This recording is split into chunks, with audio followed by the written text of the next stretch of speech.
नारायण नारायण नारायण श्रीमन नारायण नारायण नारायण नारायण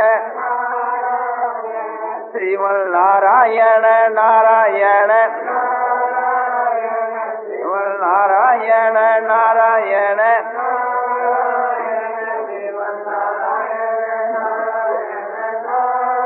आनंदमय आनंदमय आनंदमय आनंदमय पूर्णानंद पूर्णानंद अपारानंद शांतानंद घनानंद अचलानंद ध्रुवानंद नित्यानंद बोधस्वरूपानंद ज्ञानस्वरूपानंद आनंदी आनंद आनंदी आनंद आनंदी आनंद शांति शांति शांति।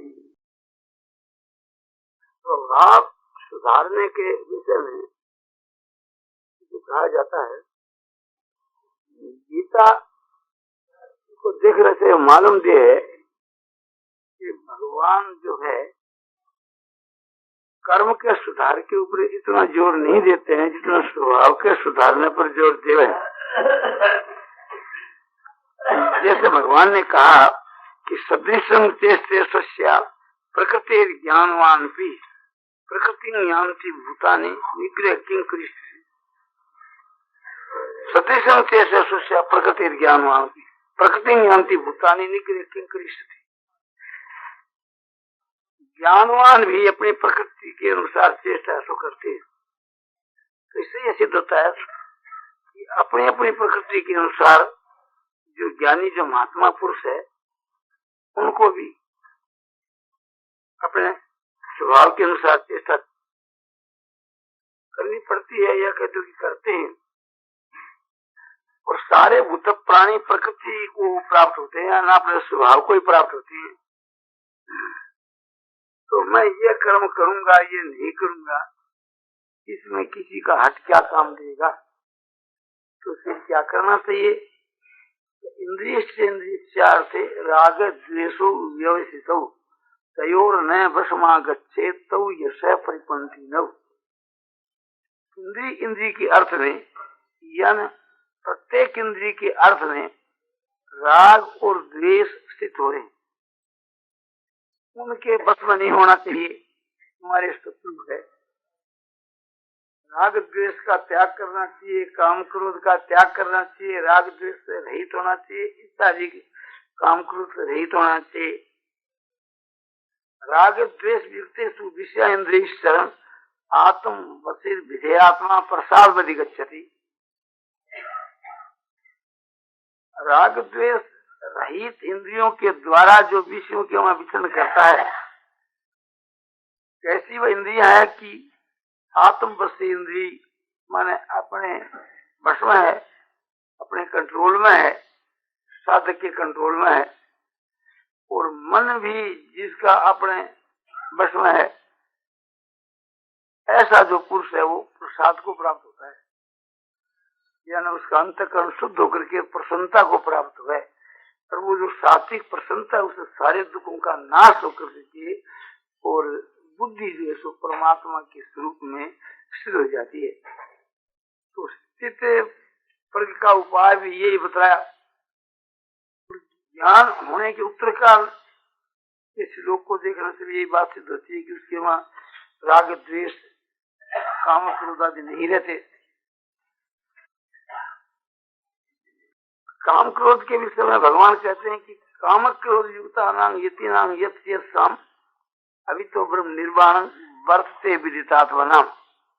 26 के श्लोक में जो काम और क्रोध से रहित है, जिन्होंने अपने चित्त को जीत लिया है, ऐसे यतनशील या सन्यासी निर्वाण ब्रह्म ही उनके लिए सब ओर से बढ़ता है, माने निर्वाण ब्रह्म को भी प्राप्त है।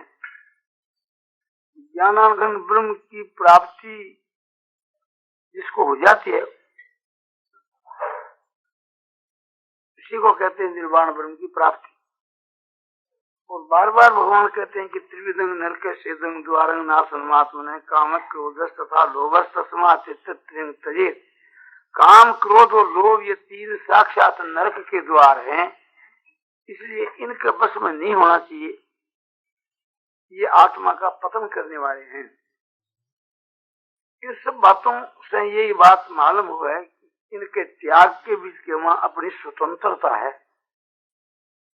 यदि स्वतंत्रता होती तो भगवान क्यों कहते कि इनका त्याग करना चाहिए? तस्मात् तत्त्वं कह रहे कि इस वास्ते इन तीनों का त्याग कर देना चाहिए। यदि ऐसी बात होती कि ये त्याग करने की हमारी सामर्थ्य नहीं है, तो ऐसी बात नहीं है, त्यागने की सामर्थ्य है, तभी भगवान जोर देते हैं। और ये काम, क्रोध और लोभ, ये नाना प्रकार का पाप करा करके इसको घोर नरक में ले जाते हैं। अनुकूलता के बीच के वहां समझो कि राग और प्रतिकूलता के वहां द्वेष होता है। यह जो संसार है एक प्रकार से, इसमें तीन प्रकार की वृत्ति होती है, एक अनुकूल, एक प्रतिकूल और एक सम। सम जो भाव है वो तो मुक्ति का देने वाला है। निरपेक्ष जो भाव है उसमें भी समता है। और राग द्वेष जो है वो दोनों ही घोर नरक में ले जाने वाले हैं। यदि मनुष्य तेजी के साथ में अपने आप पर कंट्रोल करे और स्वभाव का सुधार करे तो यह बात असंभव नहीं मालूम देती। कल सायंकाल के बात हुई थी भाई अपना सुधार कोई आदमी चाहे तो कर सके। आप यो विचार कर लेवा कि भाई अपना यो विचार है तो वह विचार ने महत्व देना चाहिए।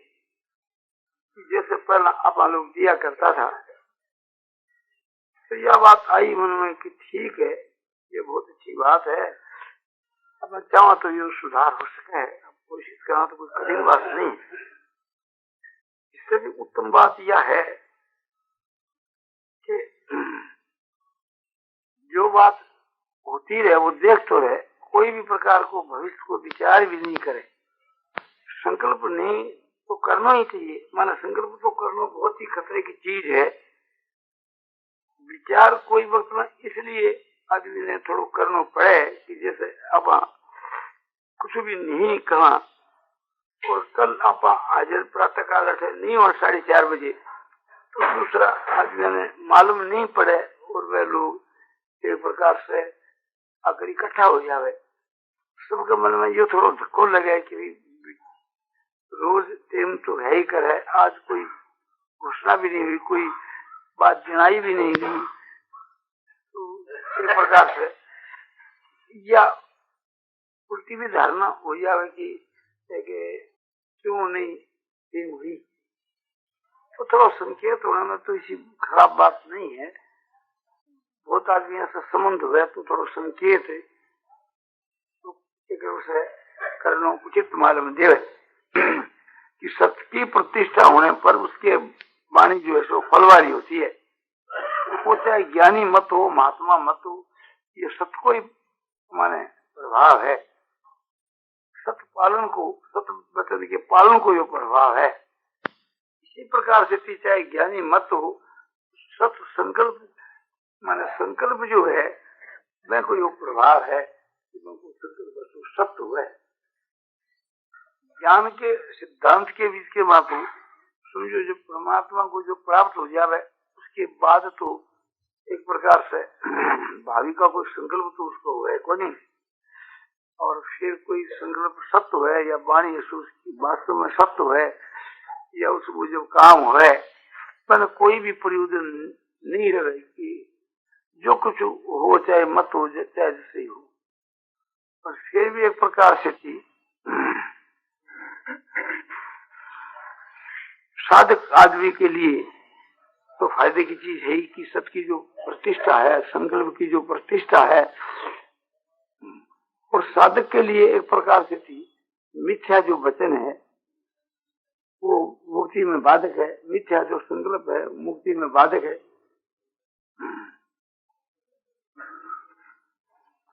तो एक घड़ी के बाद यो काम करना है, इस प्रकार को संकल्प नहीं रख करके संकेत मात्र रख जावे तो वो अच्छा है।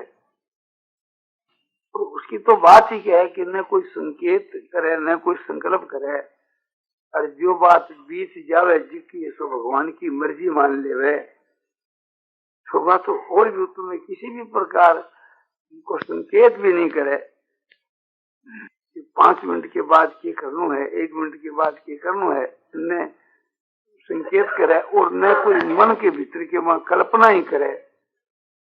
जो बात हो रही है उसमें देख तो रहे, तो यह बात बहुत ही ऊंचे दर्जे की है। साधक के लिए तो बात ही क्या है, ये तो सबके लिए गौरव की बात है। साधक के लिए तो परमात्मा की प्राप्ति के वहां शायद हर एक माता बहनों को और भाइयों को ख्याल रखने की बात है कि आप लोग एक प्रकार से मन ही मन के बाद नाना प्रकार का संकल्प विकल्प करवो करा कि यो काम यूं करना है, यूं करना है, और मिनटा में मैंने बदलता रहा कि अच्छा यूं नहीं तो यूं ठीक है, थोड़ी बार के बाद में विचार आप बदलता रहा। इसी प्रकार से आप कभी बार के मां जाने के विषय के बीच के मां घड़ी में तो यो विचार कर लियो कि भाई आपने कल चल लो, घड़ी में यो कर लियो, नहीं कल नहीं परसों, और कभी यो कर लियो कि नहीं 5 दिन के बाद, कभी 10 दिन के बाद विचार करो तो बोलो अच्छा कल ही आपने चला चालो। तो इस प्रकार का जो ये विचार है जिसका कोई दामी चीज नहीं बल्कि एक समझो कि हानिकर है, उसकी कोई कदर नहीं होती न इस लोक में न परलोक में। उत्तम बात यह है कि भावी के लिए माने भविष्य के लिए वचन भी कोई नहीं करना चाहिए कि भाई यो काम मैं यूं करूंगा। वचन कहने से वह वचन मिथ्या होने की संभावना है। निश्चित वचन आप कह जाए कि यो काम मैं निश्चय करांगा, तो प्रथम तो अपने अधिकार की बात नहीं करना, अपने बस की बात नहीं है। दूसरी बात यह है कि एक प्रकार से अपनो विचार बदल जाए तो वो काम नहीं हो सके, तो वचन मिथ्या हुए, और आप पहला मर जावा तो भी बात मिथ्या हुए। मरना कोई बस की बात नहीं है।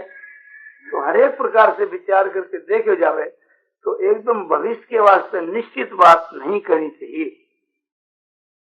एक लौकिक कथा इस विषय के बीच के में है, मैंने शास्त्रों में तो नहीं देखी।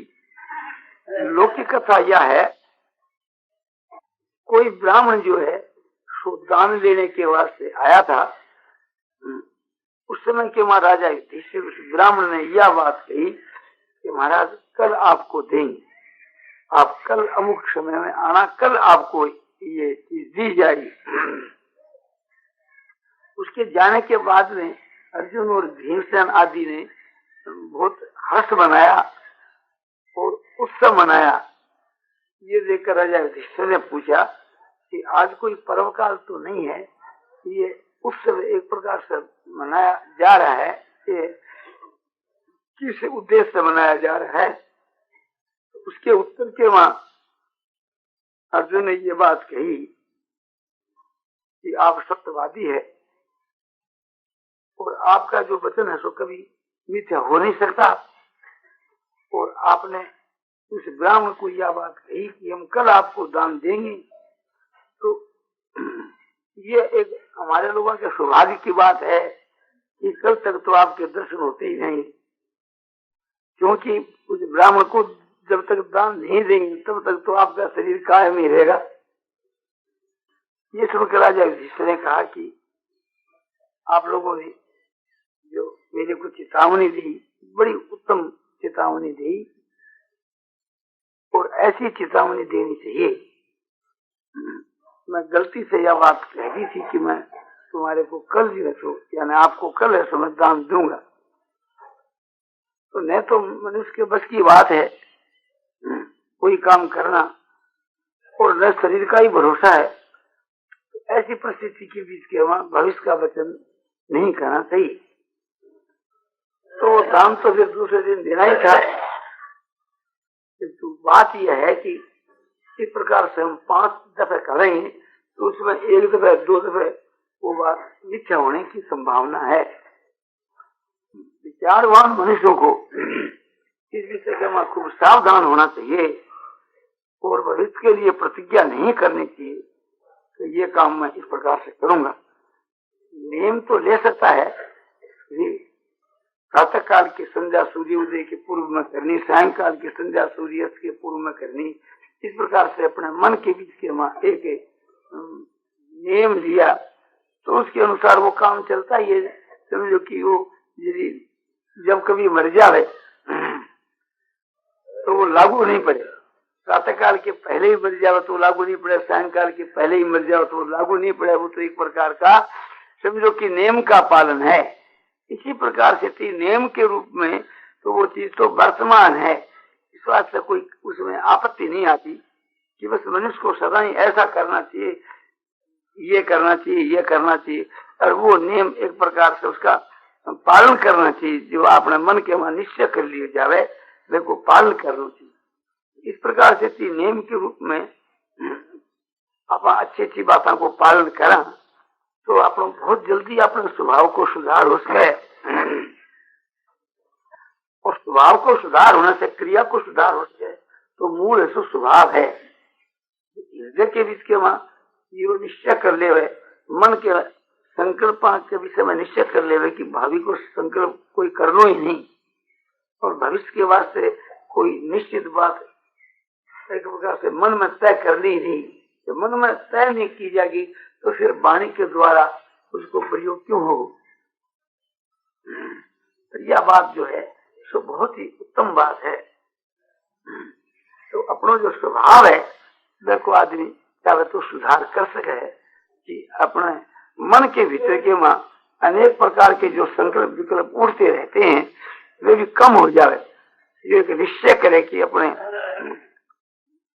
भावी के मां क्या करना है, 2 मिनट के बाद 5 मिनट के बाद क्या करना है। तो इस प्रकार का जो संकल्प है उन्होंने बिल्कुल ऐसे उठा दे हुए, और कोई भी मन के मां बात आवे अपने यो काम करना तो उसी वक्त में कह दे कि अपन कुछ भी नहीं करना है, कुछ भी नहीं करना है, तो जो कुछ हो जाओगे जी कोई ठीक है। तो इस प्रकार से धारणा करने से कई काम ऐसा है कि जिसके वहां एक वक्त पर तो याद नहीं आवे, याद आने के वक्त में ये कहे कि भाई ठीक है समय पर जो हो जाए तो ठीक है। तो इसमें कई संसारिक कामों के बीच के मां समझो कि नुकसान हो सके। बोले नुकसान हो तो क्या बात है, यो कितना बड़ा नुकसान है जो आत्मा के कल्याण के विषय में जो एक बड़ी भारी बाधा है, बड़ो एक समझो कि पतन की संभावना है, वो चीज बड़ी क्या संसार को काम बढ़ो। तो उसमें कोई ऐसी बात नहीं, जो वास्तव के वहां होने वाली चीज है वो तो हो ही जाएगी, वो तो अपने आप ही हो जाएगी। अरे जो एक प्रकार से अपने अपने भीतर में जो संकल्प करना है जिका व्यर्थ का है, इस सिद्धांत के अनुसार मनुष्य ने कभी भी न तो मरने की इच्छा ही करनी चाहिए और न जीने की इच्छा ही करनी चाहिए। यदि मनुष्य मरने की इच्छा करे तो एक तो ये पाप है, एक प्रकार की हिंसा है, और दूसरी बात यह है कि उसकी इच्छा करने से जो मृत्यु प्राप्त नहीं हुए, इच्छा की पूर्ति भी नहीं हुए। ऐसे कोई आदमी जीने की इच्छा करे तो इच्छा करने से कोई जीनो बढ़ जाए वो बात भी नहीं है। और जीने की इच्छा तो प्राय सभी करते हैं और सभी मरते हैं। कोई भी यह बात नहीं चाहे कि मैं जल्दी मर जाऊं, चाहे शब्दों से कह दे हुए किंतु विचार से यह बात सिद्ध हो कि कोई भी जल्दी मरना नहीं चाहे। अरे मरना सबको वही है। तो इस वास्ते न कभी मरने की इच्छा करे और न कभी जीने की इच्छा करे। और जितना जो पापमय कर्म है उनकी तो कभी इच्छा करनी ही नहीं चाहिए। जिसको हम लोग पाप समझते हैं उसकी तो कभी इच्छा करनी ही नहीं चाहिए, किंतु जिसको हम फालतू काम समझते हैं उसकी भी कभी इच्छा नहीं करनी चाहिए। और मन के जो अधिकांश में फालतू संकल्प होते रहते हैं उनको भी सुधार हो सके इस प्रकार के विचार से, और वही असली सुधार है। शरीर के द्वारा होने वाली जो क्रिया है उनको इतना मूल्य नहीं है जितना मूल्य मन के द्वारा होने वाली क्रिया को है। कहीं कहीं शरीर के द्वारा होने वाली क्रिया को भी महत्व है। और अधिकांश के भी इसके महत्व यह बात है कि हमारे शरीर से कोई भी कर्म होता है, बुरा या भला, मन और बुद्धि उसके शामिल नहीं है उस समय के बीच के मां, तो वह को कोई मूल्य तो नहीं है। और मन और बुद्धि के अंदर समझो कि विचार होता रहे और इंद्रियां उसके शामिल नहीं है, शरीर शामिल नहीं है, तो भी वह को भी महत्व है। इस बातों को ख्याल में उत्तम से उत्तम होनी चाहिए अपनी बुद्धि। और सोने के समय में तो अवश्य एक प्रकार से संकल्प शुद्ध होना चाहिए।